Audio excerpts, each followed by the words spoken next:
Di sudut tenang Bojong Soang, Bandung, terdapat sebuah rumah tua yang sudah lama ditinggalkan. Rumah itu, dengan jendela-jendela retak dan pintu yang berderit, dikenal di sekitar sebagai tempat terkutuk. Para penduduk setempat sering mendengar suara aneh dan melihat bayangan misterius di sekitar rumah itu.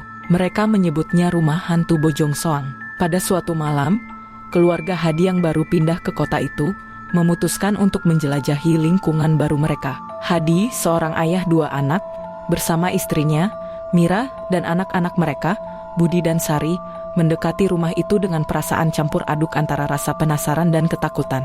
"Kita sebaiknya tidak mendekat," bisik Mira sambil memegang erat tangan Sari. Tapi rasa penasaran Budi terlalu kuat. "Ayah, bolehkah kita melihat ke dalam?" tanyanya dengan mata bersinar. Hadi, walaupun ragu, akhirnya setuju. "Baiklah, tapi kita hanya akan melihat dari luar," katanya. Mereka perlahan mendekati rumah itu. Pintu kayu tua berderit terbuka seakan mengundang mereka masuk. Angin dingin berhembus, membawa bisikan yang terdengar seperti suara rintihan. Saat mereka melangkah lebih dekat, lampu-lampu jalan yang redup tiba-tiba padam, meninggalkan mereka dalam kegelapan yang menyesakan. "Kembali sekarang," seru Mira dengan panik, namun suara Hadi menenangkannya. "Tenang, kita baik-baik saja, ayo kembali ke rumah." Malam itu, di rumah baru mereka, Budi dan Sari merasa gelisah. Budi mendengar suara langkah kaki di luar kamarnya.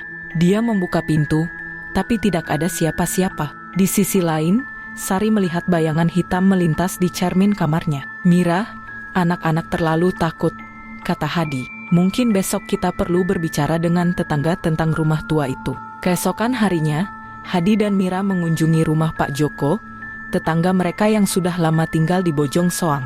Pak Joko menceritakan kisah rumah tua itu. Dulu, rumah itu milik keluarga kaya, tapi semua penghuninya tewas dalam kecelakaan misterius. Sejak itu, banyak yang melihat penampakan di sana, katanya dengan nada seram. Malamnya, gangguan semakin parah. Budi mendengar bisikan-bisikan yang memanggil namanya, sedangkan Sari merasakan tangan dingin menyentuh bahunya. Mira mulai percaya bahwa ada sesuatu yang tidak beres. "Kita perlu mencari bantuan," katanya pada Hadi. Mereka memanggil seorang dukun terkenal di Bandung, Pak Darto. Saat Pak Darto memasuki rumah, dia merasakan energi negatif yang kuat. "Ada roh jahat yang tinggal di sini," katanya. Dia memutuskan untuk melakukan ritual pembersihan malam itu juga. Saat ritual berlangsung, suara-suara semakin keras. Budi dan Sari menjerit ketika melihat bayangan hitam muncul dari dinding. "Keluar kalian dari rumah ini," teriak Pak Darto. Dengan doa dan mantra, akhirnya rumah itu tenang. Namun, teror belum berakhir. Pada malam berikutnya, roh jahat itu kembali dengan kekuatan lebih besar. Budi kerasukan dan mulai berbicara dengan suara yang bukan miliknya. "Rumah ini milikku, kalian harus pergi." Suara itu bergema di seluruh ruangan. Pak Darto datang kembali dan menyarankan agar keluarga Hadi mengungkapkan misteri di balik rumah tua itu. Mereka menemukan bahwa di bawah lantai ruang tamu ada makam kuno. Rupanya, pemilik asli rumah itu telah melakukan ritual gelap dan mengorbankan banyak nyawa.